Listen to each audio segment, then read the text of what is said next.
সকাল সকাল নৌকা চড়ে ঘুরলেন নদীবক্ষে। গোয়ালিয়রগড় ঘাটে দেখা গেল প্রধানমন্ত্রীকে, যা এখন সোশ্যাল মিডিয়াতে ট্রেন্ডিং।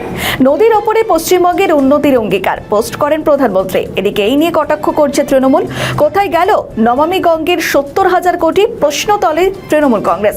এবার গঙ্গা দূষণ রোধ প্রকল্প নিয়ে প্রশ্ন তোলেন অধীর রঞ্জন চৌধুরী। শুনুন তার বক্তব্য।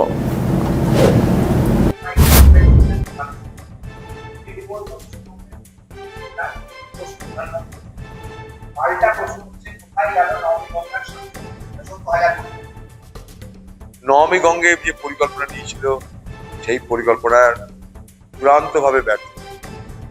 আমি নিজে পিএসসি কমিটির চেয়ারম্যান ছিলাম। আমরা অনেকবার সিএনএ যে রিপোর্ট অনুযায়ী আমরা নমামি গঙ্গের যে প্রকল্প সেই প্রকল্পের অনেক ত্রুটি বিচ্যুতি অনেক দোষ আমরা পার করেছি।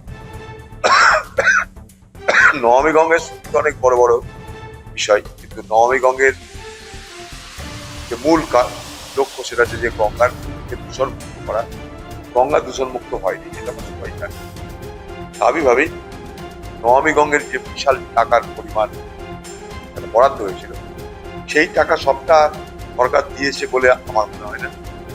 ফলে নির্বাচন আসলে অনেক রকমের প্রতিশ্রুতি, অনেক রকমের প্রতিজ্ঞার কথা, অনেক রকমের নাটকের কথা আমরা জানি। বাংলার মুখ্যমন্ত্রী সেও জানে ভালো করে যে বাংলায় মমতা ব্যানার্জির আমলে সব থেকে বেশি দূষণ গঙ্গায় পড়েছে। মমতা ব্যানার্জির আমলে এই বাংলায় সব থেকে দূষণ গঙ্গায় পড়েছে, কারণ পশ্চিমবঙ্গে দূষণ নিয়ন্ত্রণের কোনো ব্যবস্থাই নেই। আমরা যারা অন্যান্য শহরের খবর রাখি তারা জানি দিল্লি, বোম্বে, ম্যাড্রাস, পুনে, সেখানে প্রতিদিন বাতাসে যে পলিউশন থাকে, যে প্রদূষণ থাকে, যে দূষণ থাকে, সেগুলো কিন্তু প্রতিদিনের ডেটা পাওয়া যায় না কোথায়? কলকাতায়।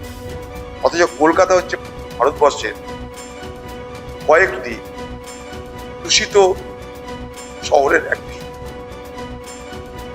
তাই পশ্চিমবঙ্গে দূষণ নিয়ে কোনো আলোচনা নাই, দূষণ নিয়ে কোনো ভাবনা নাই। যে মোদিজি আজকে বলছে, কালকে দিদিজি বলবে, এই খেলা দেখতে থাকবো আমরা। আমাদের ভিডিও ভালো লাগলে লাইক ও শেয়ার করুন। কমেন্ট সেকশনে আপনাদের মতামত জানান। আরও ভিডিও পেতে আমাদের চ্যানেলটিকে সাবস্ক্রাইব করুন এবং প্রতি মুহূর্তে খবরের আপডেট পেতে প্রেস করুন বেল আইকন।